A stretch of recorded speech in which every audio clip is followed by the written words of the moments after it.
So welcome back to wide angle Raja guys. இந்த மாதிரி கப்பலாவும் சரி, அன்பான ஃப்ரெண்ட்ஸாவும் சரி, ஏன் தனியா சோலோவா கூட வரலாம் நம்ம கசோலுக்கு. ஊரு அவ்வளோ அழகா இருக்கு, பிரம்மாண்டமா நேச்சரோட ஹெவியா கனெக்ட் ஆயிருக்கு கைஸ். இந்த கூட்ஸ் எல்லாமே பார்த்தீங்கன்னா, எப்பயுமே இவங்க ஹார்ஸ் வச்சு தான் எடுத்துட்டு வருவாங்களாம். அத கேட்டதுமே கொஞ்சம் சங்கட்டமாயிருச்சு. பட் அந்த அனுபவம் புதுசா இருந்துச்சு கைஸ். கொஞ்ச நேரம் உட்காந்து அங்கங்க பேசிட்டு பொடி நடையா நடந்துட்டே இருந்தோம். இன்னும் எத்தன கிலோமீட்டர்ன்னு கேட்டா, கித்னா கிலோமீட்டர் பாய், 2 கிலோமீட்டர் பாய். அதே கதையா தான் கைஸ் நாங்க போய்க்கிட்டே இருந்தோம். பட் நெறைய இடத்துல பார்த்தீங்கன்னா, ஹார்ஸ் தான் எல்லா திங்ஸுமே எடுத்து வந்துருச்சு. ரொம்ப ஆனா பாவமா தான் கைஸ் இருந்துச்சு. வண்டர்ஃபுல் வைட் ஆங்கிளோட இதான் கைஸ் பிரிட்டி வியூ.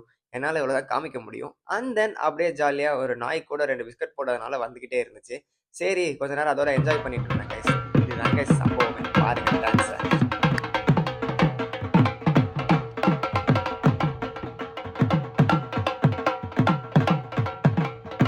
வர வழியில பசங்க தான் கைஸ் அடிச்சிட்டு இருந்தானுங்க. பட் காசு தான் குடுக்கணும் அவங்களுக்கு. நான் நைஸா ஆடிட்டு குடுக்காம வந்துட்டேன்.